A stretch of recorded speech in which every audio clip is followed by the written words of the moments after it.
It was a bad idea to face the Monday Night Messiah, Seth Rollins. It was a bad idea, Mysterio. You saw what happened on Monday Night Raw. I destroyed you, your body, your mind, everything. But at SummerSlam, it will be Rust. This Sunday, it's a street fight. I propose you to take anything, any object to stop me, to stop the Monday Night Messiah, but I think the direction WWE officials don't want to give you a chance because it's a street fight now. So I can destroy you more and more with objects, with tables, with chairs, with everything. I can take your eye too. I can take your eye like I did to your father twice. Bonjour à tous et à toutes, c'est le grand retour de Mika le Fifou. Et oui, je suis de retour. J'avais fait une petite vidéo il y a quelques jours pour dire que j'allais être de retour, voilà, avec un ancien concept que j'avais fait et puis bien évidemment la vidéo pronostic de SummerSlam que je fais maintenant. Et il y aura également la vidéo pronostic de Takeover, elle sera un peu plus tard, je la ferai par exemple demain. Ah non, pas demain, pardon. Non, jeudi, parce que j'attends le dernier NXT pour la faire, voilà. Bon, là, j'ai pas attendu le dernier SmackDown, par exemple, parce que après, je pourrais pas la faire parce que je suis parti en vacances début juillet et je repars fin août. Non, à partir de samedi, donc je pourrais pas attendre. Donc c'est pas grave. Il y a déjà la carte qui est annoncée, bien évidemment. Bien évidemment, il y aura des matchs rajoutés, bien évidemment. Il y aura le kick-off annoncé. Là, pour l'instant, il n'y est pas parti. Il l'annonce au dernier moment. De toute façon, on connaît. Et puis voilà, donc je fais la vidéo pronostic. Tant pis s'il n'y a pas tous les matchs. Mais de toute façon, on va se consacrer sur les matchs les plus importants de la carte. Voilà. Et on va commencer d'ailleurs avec un match que j'ai quand même hâte de voir. Il m'intéresse. C'est pas un gros match, mais j'ai bien aimé la rivalité. J'aime bien cette stipulation. Air match. Mandy Rose contre Sonya Deville dans un air match. Qui va perdre ses cheveux pour de bon? Sonya a attaqué Mandy. Elle lui a coupé quelques cheveux. D'ailleurs, la moitié, elle lui a coupé. D'ailleurs, ça lui va peut-être mieux à Mandy, les cheveux un peu plus courts. Par contre, je vois pas Mandy avec le crâne rasé, elle est moche. Que Sonya, ça lui ira peut-être un peu plus. Après, je sais pas si vraiment elles auront le crâne rasé, l'une des deux. Je pense que oui, parce que des fois, les air match, ils rasaient pas complètement le crâne. Et puis, les meufs, je sais pas, je pense pas qu'ils vont raser le crâne. Peut-être oui. Et après, au pire, elles peuvent mettre une perruque. Bon, ça serait mieux qu'elles rasent le crâne parce que sinon, ça casse la stipulation. Mais par le passé, pour des mecs, ils ont pas vraiment rasé les cheveux complets. Donc, après, c'était peut-être les superstars qui voulaient pas avoir le crâne complètement rasé. Ils avaient quand même quelques cheveux, mais voilà quoi.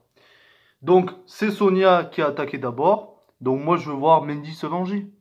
Et puis, Sonya avec le crâne rasé ou presque, irait mieux que Mandy. Parce que Mandy, ça lui va pas du tout. Quand j'ai vu sur un groupe de catch que je suis, avec les deux photos des catcheuses avec le crâne rasé, ça allait tellement mieux à Sonya qu'à Mandy. Mandy, ça lui va pas du tout. Et puis, c'est The Goddess. The Goddess. Voilà. Donc, voilà. Une déesse ne doit pas avoir le crâne rasé. Voilà. Même s'il y en a eu qui avaient le crâne rasé, j'en sais rien. Je m'en bats les couilles. Je m'en bats les couilles, frère. Donc, voilà. Donc, je pronostique Mandy. J'aimerais bien que Mandy gagne. Bon, mon choix est pas trop optimiste, hein, mais je vais quand même dire Mandy parce que Sonia l'a attaqué, donc Mandy va se venger, je pense. Donc voilà, c'est pas trop optimiste parce que j'aimerais plus voir Mandy gagner, mais je pense quand même qu'elle va gagner parce que Sonia l'a attaqué, donc peut-être qu'elle va se venger. C'est le booking 50-50 de la WWE, donc voilà. Et aussi une chose, tant que j'y pense, lors du dernier SmackDown, à partir du dernier SmackDown, à l'intro du show, on a vu que la WWE était passée en TV14, la fin de la PG era. Ça, c'est une bonne chose. En même temps, ils n'allaient pas laisser PG après le segment entre Rollins et Dominic. Parce que, ouah, je veux pas dire que c'était violent, parce que voilà.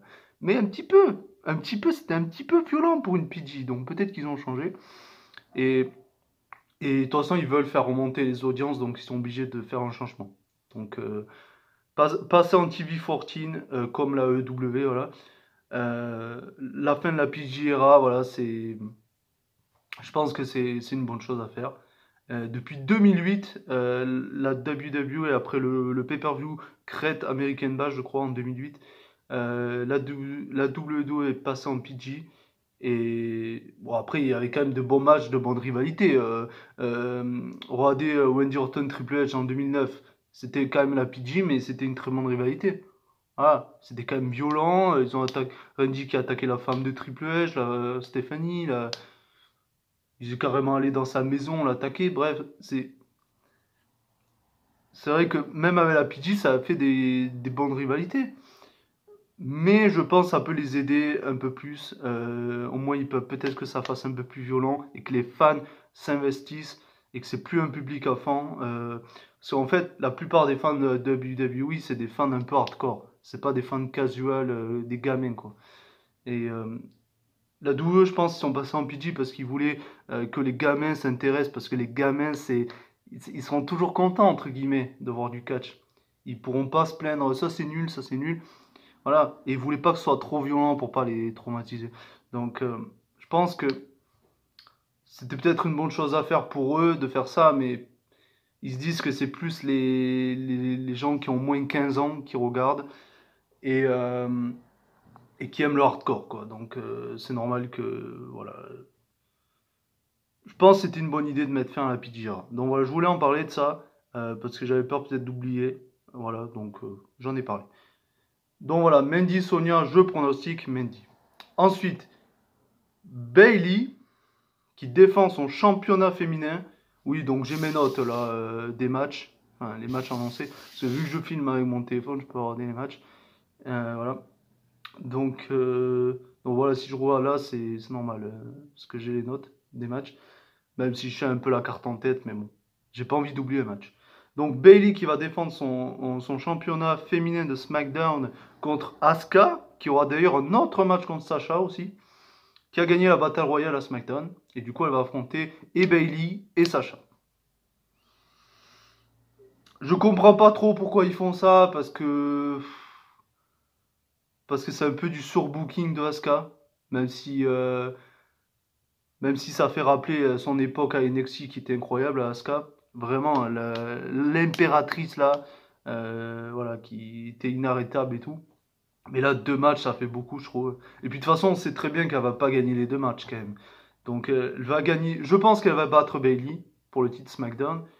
Parce que Bailey, je sais pas trop où ils veulent aller avec son règne. Il y aura sûrement la rivalité avec Sacha, enfin, qu'on veut voir, du moins j'espère. Et du coup, Sacha sera sûrement aux abords du ring pour encourager sa pote Bailey. Elle va lui coûter le match. Et peut-être que Bailey ensuite va coûter le match à Sacha pour se venger. Après, ça dépend de l'ordre des matchs, des deux matchs. Mais je pense que peut-être le titre SmackDown sera. Le match pour le titre SmackDown sera avant le match pour le titre féminin d'Euro. Donc ça peut arriver. Donc Sacha, elle peut coûter le match à Bailey, bon, sans faire exprès, parce qu'elles sont meilleures potes, etc. Championnes par équipe, etc. Voilà, elles sont aussi potes et tout. Voilà. Elles se sont aidées à gagner les titres et tout. Donc peut-être ça peut arriver. Mais après aussi, il faut prendre en compte que y a un pay-per-view une semaine après SummerSlam Payback. D'ailleurs, c'est très très court. Mais bon, logique WWE. Et là, elles vont défendre les titres par équipe. Donc peut-être qu'elles vont pas s'embrouiller maintenant. Peut-être. Ou alors il y aura un début, mais elles vont vraiment surtout se déchirer à Payback, j'en sais rien. Mais voilà, il faut aussi prendre en compte ce facteur, donc je sais pas. Mais je pense que, de toute façon, Asuka va pas gagner les deux titres, mais je pense qu'elle va en gagner au moins un, et je pense qu'elle va battre Bailey. Voilà. La fin du règne de Bailey, malgré qu'il est incroyable, je trouve. Ce heel turn l'a sauvé. Alors au début, j'étais hyper content de son heel turn parce que son face turn, j'en pouvais plus au main roster. À NXT, ça allait, mais au main roster, c'était pas. Donc j'étais vraiment content de son heel turn. Par contre, euh, c'est vrai, au début, j'étais content, mais après, elle n'arrivait pas à se mettre dans le rôle, je trouve. Bon, après, elle s'y est mise. Et là, avec Sacha et tout, c'est incroyable son règne. Donc là, elle a passé plus de 300 jours championne SmackDown. Donc je pense que ça va se finir. Et je pense qu'Asuka va gagner Bailey. Elle va prendre le titre, elle va prendre le titre féminin de SmackDown. Mais je pense pas qu'elle va battre Sacha. Parce qu'en plus, Sacha a eu le titre il y a pas très longtemps.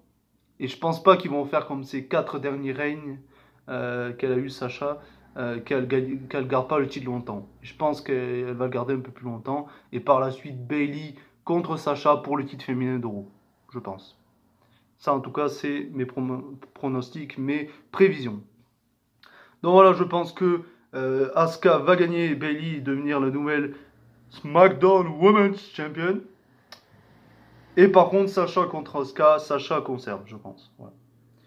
Donc après, je sais pas si les deux matchs vont être d'affilée, peut-être. Mais ouais, je sais pas comment ça va se passer, il faut voir à SummerSlam. De toute façon, on en débriefera dans la review. Putain, j'arrive plus à parler, désolé.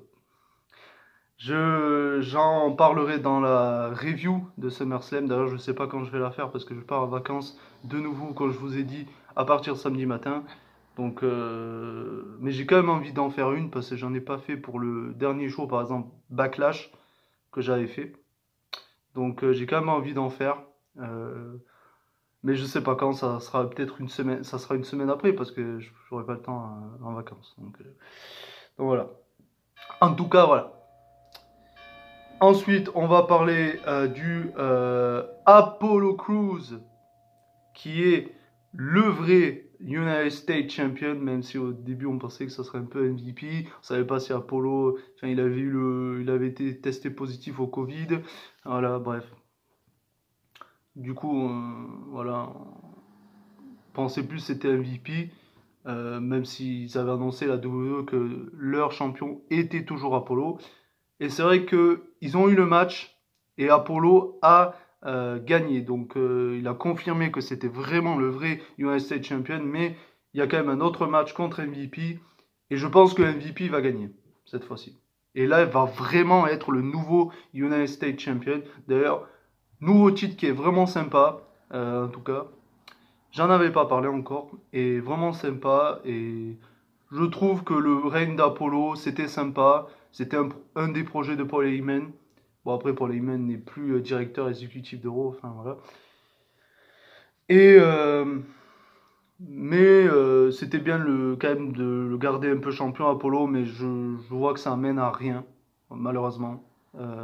Et je pense que ça serait mieux de le donner à MVP. Voilà.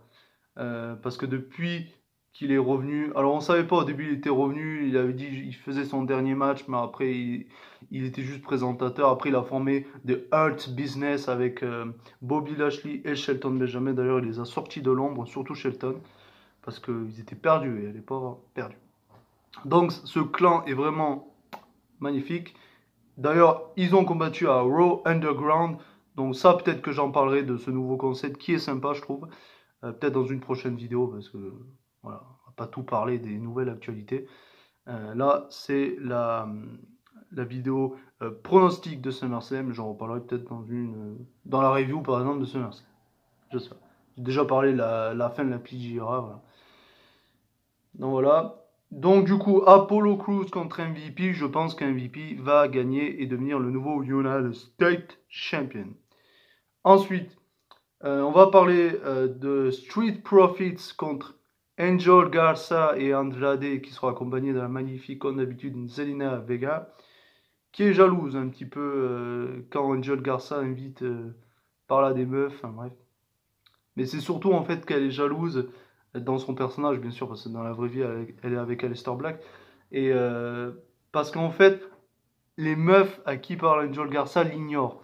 Comme d'ailleurs Kayla Braxton, enfin des journalistes de la WWE, là. Euh, Charlie Caruso, voilà. À chaque fois, Angel Garza, elle faisait Hi Garza. Elle s'en est amoureuse. Hi Andrade. Et après, Zelina Vega, limite, elle a snobé. Alors, du coup, Zelina, elle aime pas trop ça. Voilà. Et Street Profit, qui sont les actuels champions, mais je pense qu'ils vont perdre. Et je pense que ça serait une bonne chose de les donner à Angel Garza et Andrade, parce qu'ils font un excellent taf. Même s'il y avait un peu des tensions entre les deux, voilà. Mais je pense que c'est une bonne chose que Angel Garza et Andrade sont les nouveaux champions par équipe, et je pronostique ça. Ensuite, on va parler il reste 3 matchs, si je dis pas de bêtises. Ouais, il reste le Braun Strowman contre The Fiend, il reste le Dominic contre Rollins, et il reste le Drew McIntyre contre Orton. Et on va parler du Dominic Rollins. On va garder les 2 matchs pour les titres majeurs à la fin, j'en parlerai à la fin. Les 2 derniers, voilà. Donc on va parler du Dominic contre Rollins. J'ai fait la petite intro, voilà, au début. Euh, et franchement, j'ai quand même envie de voir ce match, même si Dominic, voilà, on l'a pas trop vu, mais je trouve qu'il se débrouille bien. Il a un peu catché, etc. Il a eu quelques bons spots, voilà. Bon, il s'est fait défoncer à Monday Night Raw, mais bon, pas. Mais écoutez, en tout cas, à devoir, mais je sais pas s'il peut gagner. Peut-être avec une intervention de Rey Mysterio. Euh, mais je sais pas. Je sais pas du tout comment ça va se passer. Ça, c'est vrai que ce match, il est un peu dur à pronostiquer. Comparé aux 2 autres pour les teams majeurs que je pense qu'il va gagner et pourquoi, je vous expliquerai. Peut-être Dominique avec l'aide de Rey Mysterio. Ça serait pas décrédibiliser Rollins, je trouve. En plus, ça mettra en avant Dominique. Donc voilà. Allez, on est fou, on va dire Dominique Mysterio. Il va se venger, il va se venger. Il va avoir Papa Ray qui va l'aider. Voilà, voilà, voilà. Et il va gagner le match. Voilà. Je pense que oui. Pourquoi faire gagner Seth Rollins alors qu'il n'en a pas forcément besoin? Sa nouvelle gimmick est incroyable. Je pense que ça serait une bonne chose de donner une victoire à Dominique, même s'il ne catche plus. Après, j'en sais rien. À la WWE, j'en sais rien. Mais ça serait une bonne chose. Voilà. Seth Rollins n'a pas besoin de cette victoire. Il a battu Rey Mysterio. Voilà. Ouais. Il n'a pas besoin. Il est assez crédible dans sa gimmick. Et ça le décrédibiliserait pas du tout, je trouve, à mon goût. Vous me dites ça en commentaire si vous pensez que ça le décrédibiliserait ou pas. Voilà. Je pronostique Dominique Mysterio. Ensuite, les 2 matchs pour les titres majeurs WWE Championship et Universal Championship. On va quand même parler d'abord du Drew McIntyre contre Orton. On garde le Braun contre Fiend à la fin. Voilà. Donc je vais d'abord parler du Drew McIntyre contre Orton pour le titre WWE. Ce match est quand même aussi dur à pronostiquer aussi. Comparé au Braun Strowman contre Finn, j'en parlerai après. Drew McIntyre peut conserver parce que il est champion depuis WrestleMania, mais ça fait pas assez de mois. Moi perso, je préférerais que Drew McIntyre conserve pour le fait de son règne, voilà. Parce qu'à la WWE à l'époque, en 2008-2009, il a été champion intercontinental, il était chosen one, mais après ils l'ont viré. Enfin, après, avant, il a été avec les FreeMB, bref, c'est un jobber.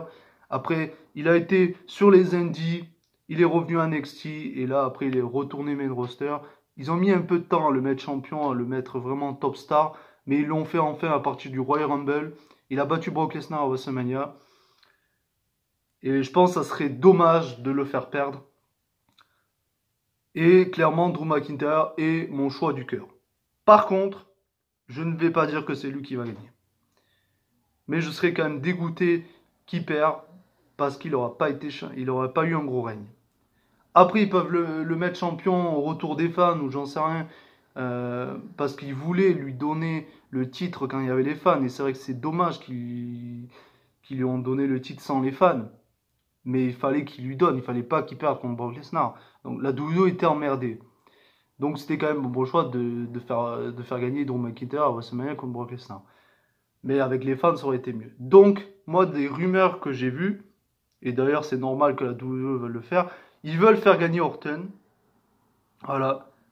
Ils veulent faire gagner Orton. Bon, Orton qui n'était pas prévu au début qu'il affronte Drew McIntyre pour le titre WWE, il devait affronter Edge une fois de plus à SummerSlam, mais Edge s'est blessé, voilà, au niveau de l'épaule, je crois, si je dis pas de bêtises. Et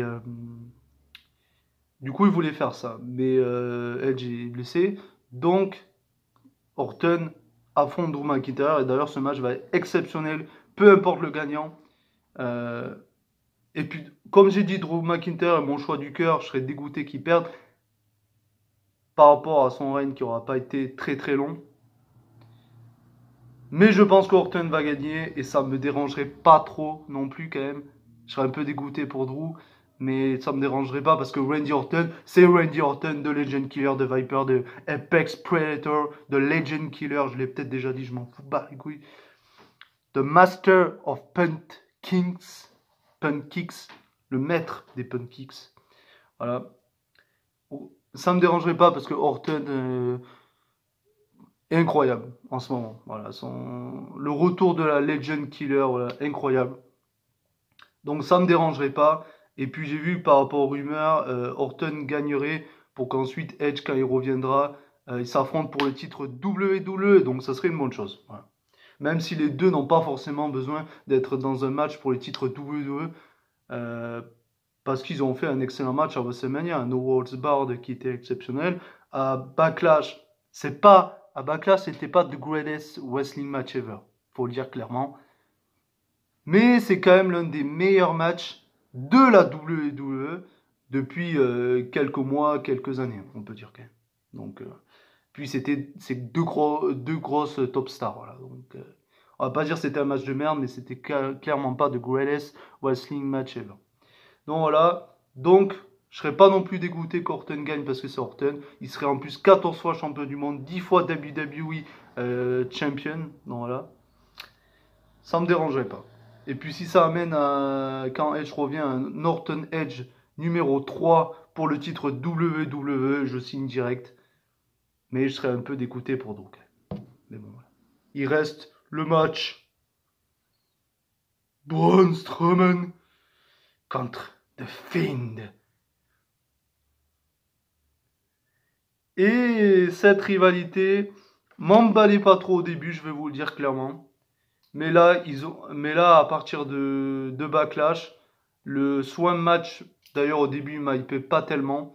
Mais quand j'ai vu le match, j'ai fait avec Alexa Bliss, Sister Abigail.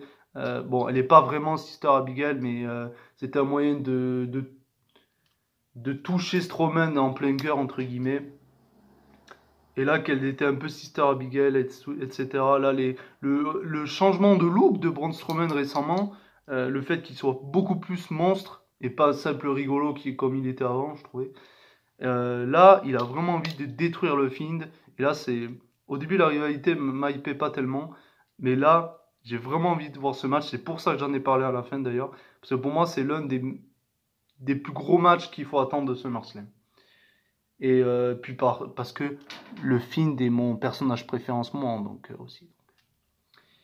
Par contre, il faut clairement que le Fiend gagne, parce que s'ils font gagner Strowman, c'est... Bon, ça serait pas trop dérangeant, parce que là, on voit clairement qu'il est beaucoup plus monstre par rapport à avant, Strowman. Donc ça me dérangerait pas, mais le Fiend a clairement besoin de nouveau d'être champion. Parce qu'il était champion, mais Goldberg, voilà, n'a fait qu'à sa tête, et il voulait absolument gagner le match à, à Crown Jewel ou Super Showdown. Je sais même plus la dernière fois qu'ils ont eu le choix en Arabie Saoudite d'ailleurs. Un coup c'est Crown Jewel, un coup Super Showdown, je suis perdu. Donc bref, je crois que c'était Super Showdown, mais donc voilà, ils voulaient absolument gagner ce match et voilà, la WWE savait pas quoi faire. Ils étaient voilà, ils savaient pas quoi faire. Ils avaient le cul entre deux chaises comme on dit et ils ont fait gagner Goldberg parce que pour l'argent, voilà. Même si, du coup, ils ont détruit le Fiend. Ils ont fallu qu'ils le reconstruisent. Mais en tout cas, bravo, parce que pour moi, il est reconstruit. Mais on peut pas oublier malheureusement cette défaite contre Goldberg qui a failli l'anéantir. Mais la WWE a su le reconstruire, je trouve. Donc c'est une bonne chose. Et clairement, il faut qu'il gagne à SummerSlam. Voilà. Après, comme j'ai dit, Braun Strowman, ça ne me dérangerait pas parce que il a eu un changement de look. On voit vraiment qu'il est beaucoup plus monstre. C'est pas un rigolo comme avant qui disait Get Vicens. Voilà. C'est un rigolo. Clairement, le mec, même il dansait, bref. Là, il est beaucoup plus monstre. Il veut détruire le Fiend. Il est prêt à tuer Alexa Bliss pour toucher Fiend aussi. Retourner le jeu du Fiend qu'il voulait faire avec Alexa Bliss. Il est chaud, Braun Strowman, donc clairement. Mais je veux que Fiend gagne. Et je pronostique le Fiend. Prêt, Wyatt. Let him in.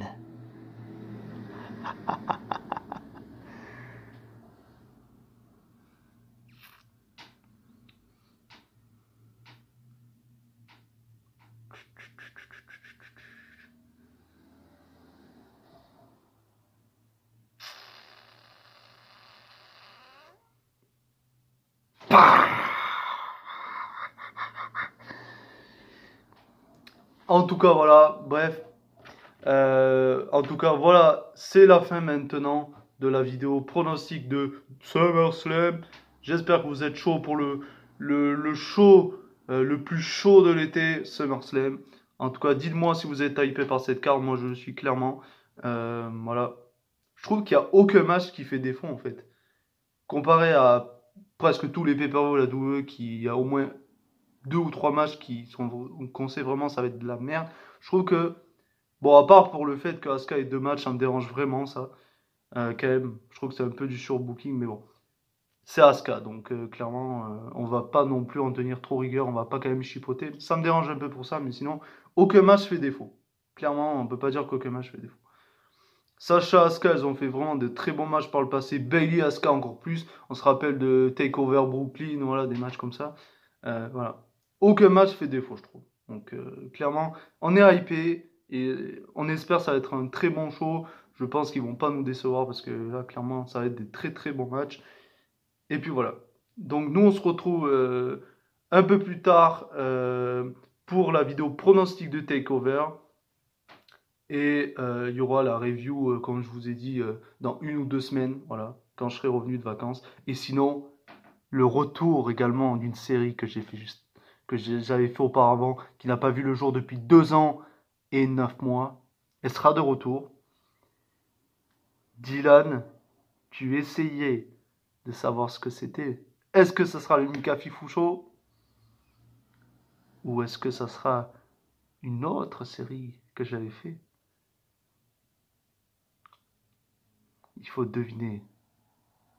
Allez, je dis un indice. Parce que j'en ai fait 3 ou 4 playlists de séries, entre guillemets.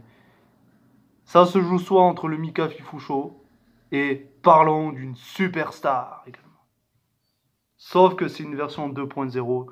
Donc si c'est Parlons d'une superstar, ça sera pas que WWE, ça sera général. Donc, voilà. C'est potentiellement une version 2.0 ou c'est le retour du Mika Fifou. Voilà. Donc je donne quand même des indices. Qu'est-ce que ça sera, voilà. Il faut suivre la chaîne du Fifou, de Mika Fifou. On se retrouve très bientôt, les gens. À bientôt.